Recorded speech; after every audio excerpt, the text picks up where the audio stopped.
All right, let's talk about Ganesh Benzoplast. They just dropped their latest quarterly numbers, and wow, that headline figure really turned some heads. But if you dig just a little bit deeper, you find a really fascinating story about a massive land deal, some soaring new costs, and a few pointed questions from analysts that reveal what's really going on with the company. Let's get into it. 44%. I mean, that's the number that got everyone's attention.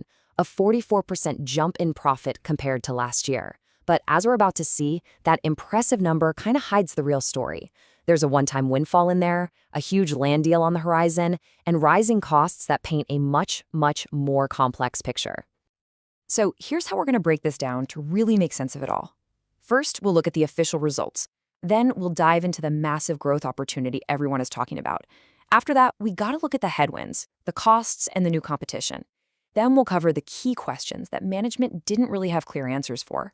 And finally, we'll wrap it all up with an investor's scorecard. Okay, first things first, let's get into the results, because on the surface, they look pretty amazing. But there's one little detail hidden in the numbers that changes the whole story. So check this out. This is the first big clue that something's up. You see the profit? Up a whopping 44%. Earnings per share, same story, up 44%. But then you look over at the revenue line, and it's basically flat. I mean, it only grew 1.4%. So the big question is, right, how on earth do you make so much more profit without really selling more stuff? And here is your answer. It's something called an exceptional item. What that means is they got a one-time payment, almost 100 million rupees, from a joint venture that fell apart. So while that profit number looks incredible, a huge piece of it was just a lucky break that is not going to happen again. And that really shifts the focus to the real heart of the conversation, future growth. Exactly. So, with that one-time profit explained, the call quickly pivoted to the future. And for this company, the future is all about one thing, this massive, super valuable piece of land they have at the JNPT port. And the analysts, well, they didn't waste a second. One of them jumped right in, addressing what he called the elephant in the room, the fact that management had promised an announcement about this land by the end of September, and they didn't deliver. This really set the stage for the most important part of the call. Now, management's answer for Phase 1 was actually pretty solid. They're already moving ahead with a 30,000-ton expansion, and the economics here look fantastic. It's a 40-core investment, and get this, they're paying for it with their own cash, no debt. It's projected to bring in 12 to 15 cores of revenue every single year at an incredible 90% margin. And the best part, it should be up and running within a year. It's a quick, powerful win. Okay, so Phase 1 sounds like a great start, but here's the thing. It only uses a tiny fraction of the land they have available.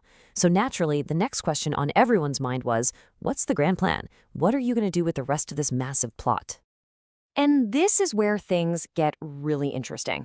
For the rest of the land, management basically laid out two very different futures.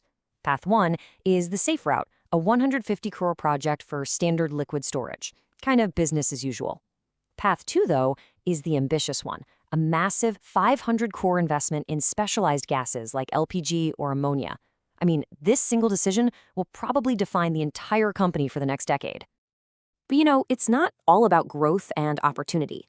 The call also highlighted two really significant challenges that could definitely put a dent in those ambitious plans, and of course, their profitability.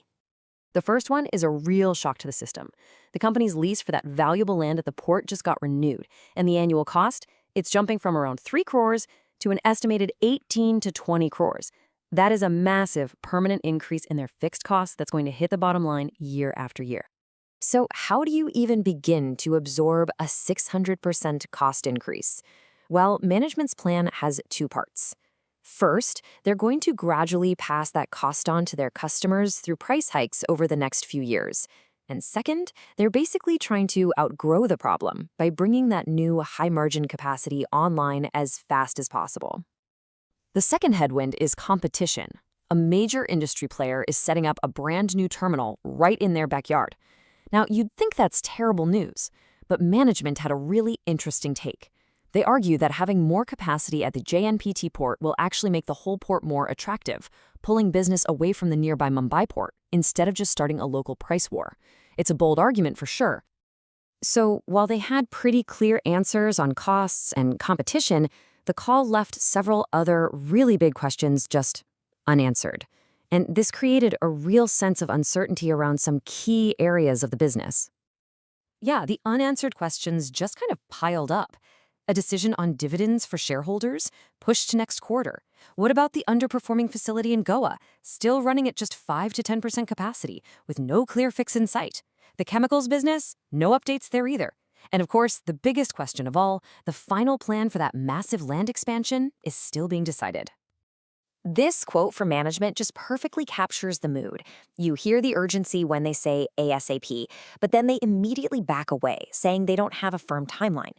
You can tell they're feeling the pressure to move, but after their last joint venture fell apart, they're also being extremely cautious. They want to get it right, but it leaves investors stuck waiting. So, after hearing all of that, what's the verdict? Where does the company really stand? Let's trade away the bull case against the bear case. The bull case is pretty clear, right? There is massive growth potential on the horizon with this new land. We're talking a potential 40% increase in capacity, and that first high margin phase is already getting built. But the bear case is just as compelling. You've got that huge permanent cost increase, you've got serious new competition moving in, and you've got a whole list of strategic questions that still don't have firm answers. And this brings us to the final critical question. The company has a clear path to growth, but that path is now lined with a massive new cost and a powerful new competitor.